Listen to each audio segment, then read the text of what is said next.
आज की जो सबसे बड़ी अपडेट है वो निकल कर आ रही है रशिया, पाकिस्तान और भारत के बारे में, क्योंकि इस अपडेट में तीनों देश इन्वॉल्व हैं और हम इस वीडियो में डिस्कस करेंगे कि किस तरह से रशिया की तरफ से पाकिस्तान के लिए एक बहुत ही इमोशनल यानी भावुक कर देने वाला मैसेज भेजा गया था। वो भी तब जब पाकिस्तान आज के डेट में रशिया के दुश्मन यूक्रेन को कई सारी एमुनेशंस और वेपन सप्लाई कर रहा है। इसके साथ ही हम ये भी चर्चा करेंगे कि रशिया के इस कदम के बाद भारत के national security adviser Ajit Doval साहब ने किस तरह से इंटरवीन किया, दखल दी और उन्होंने कौन सा एक बहुत ही बड़ा कदम उठाया ताकि रशिया को साफ तौर पर एक मैसेज भेजा जा सके कि रशिया भारत को ब्लैकमेल बिल्कुल नहीं कर सकता है और रशिया अगर इसी तरह से पाकिस्तान के और भी क्लोज गया तो भारत भी बिल्कुल चुप नहीं बैठेगा। दरअसल हुआ क्या कि आज से ठीक 3-4 दिन पहले पाकिस्तान और रशिया ये दोनों देश अपने डिप्लोमेटिक रिलेशंस के 75 साल पूरे होने की एनिवर्सरी सेलिब्रेट कर रहे थे, जिस दौरान रशिया के विदेश मंत्री सर्गेई लावरोव ने पाकिस्तान और पाकिस्तान के लोगों के लिए एक बहुत ही इमोशनल मैसेज भेजा।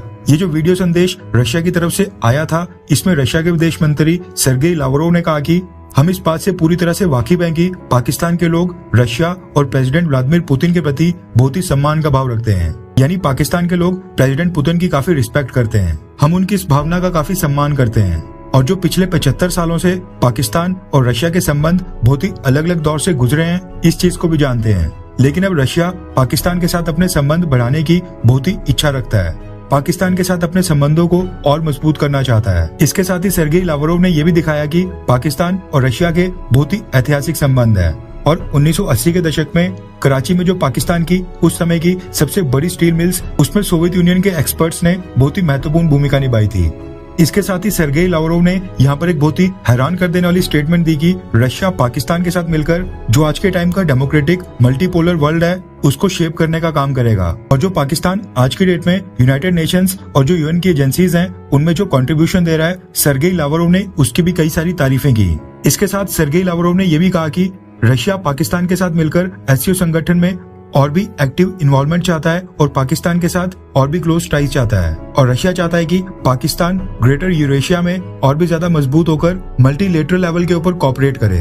और जो ये वीडियो संदेश था, इसकी सबसे खास बात ये थी कि रशिया के विदेश मंत्री सर्गेई लावरोव ने ये जो वीडियो मैसेज पाकिस्तान के लोगों के लिए भेजा था, इसका एंड किया एक उर्दू के सेंटेंस से और वो था पाकिस्तान रूसी दोस्ती जिंदाबाद। अब रशिया यहाँ पर साफ तौर पर सिग्नल दे रहा है कि रशिया पाकिस्तान के साथ अपने टाइज को और भी मजबूत करेगा और ये भी हो सकता है कि जो दोनों देशों के बीच बायलैटरल रिलेशनशिप है उनको अपग्रेड करके स्ट्रेटेजिक भी किया जा सकता है। और ये सब तब हो रहा है जब हमने मीडिया में कई सारी ऐसी रिपोर्ट सुनने को मिल रही है कि पाकिस्तान कई सारी एमुनेशन और काफी सारे हथियार यूक्रेन की सेना को सप्लाई कर रहा है। अब अगर आप दूसरी साइड देखोगे तो भारत ह्यूज वॉल्यूम में रशिया से आज भी क्रूड ऑयल और नेचुरल गैस परचेज कर रहा है, जिसके लिए भारत रशिया को कई बिलियन डॉलर्स पे कर रहा है। और सामने से हमको क्या मिलता है कि रशिया के विदेश मंत्री लावरोव पाकिस्तान के लिए एक वीडियो संदेश भेजते हैं और ये कहते हैं कि पाकिस्तान रूसी दोस्ती जिंदाबाद। अब जो ये वीडियो संदेश था, जो ये वीडियो मैसेज था, ये ठीक भारत के प्रधानमंत्री मोदी की यूएस विजिट से पहले आया है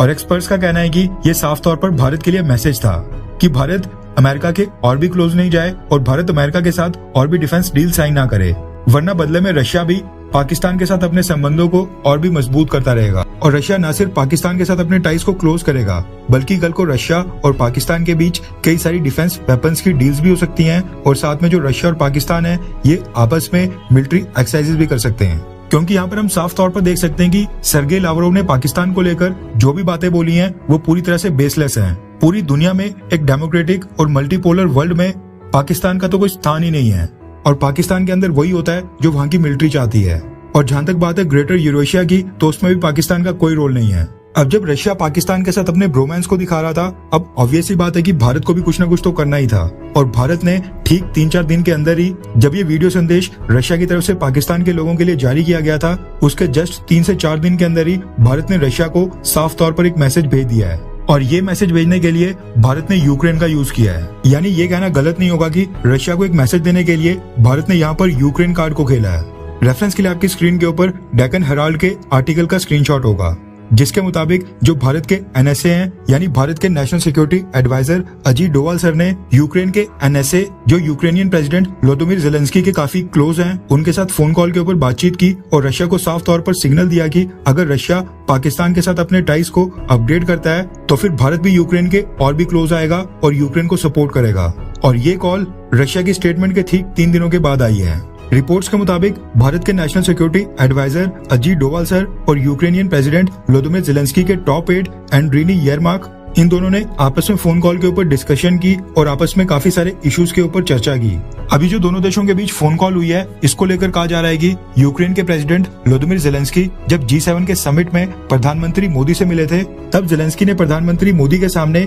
एक पीस फार्मूला रखा था और प्रधानमंत्री मोदी से रिक्वेस्ट की थी कि ये जो पीस फार्मूला है, इसके ऊपर रशिया को किसी भी तरह विवश कर लाया जाए, यानी इस पीस फार्मूले को एक्सेप्ट करने के लिए रशिया को मनवाया जाए, ताकि ये जो यूक्रेन युद्ध है ये पूरी तरह से खत्म हो जाए। अब कहा जा रहा है कि ये जो फोन कॉल भारत और यूक्रेन के बीच हुई, इसमें इसी पीस फार्मूले के ऊपर बात हुई है। लेकिन जो दुनिया भर के एक्सपर्ट्स और थिंक टैंक्स है, उनका मानना है कि रशिया की स्टेटमेंट के ठीक 3 दिन के बाद दोनों देशों के नेशनल सिक्योरिटी एडवाइजर्स के बीच जो ये फोन कॉल के ऊपर बातचीत हुई है, ये साफ तौर पर भारत की तरफ से रशिया के लिए एक साफ मैसेज है कि अगर रशिया पाकिस्तान के साथ अपने टाइज को और भी मजबूत करेगा और अपनी कॉपरेशन को एक स्टेप ऊपर लेकर डिफेंस टाइज को और मजबूत करता है, तो भारत भी फिर यूक्रेन कार्ड खेलने से पीछे बिल्कुल नहीं हटेगा।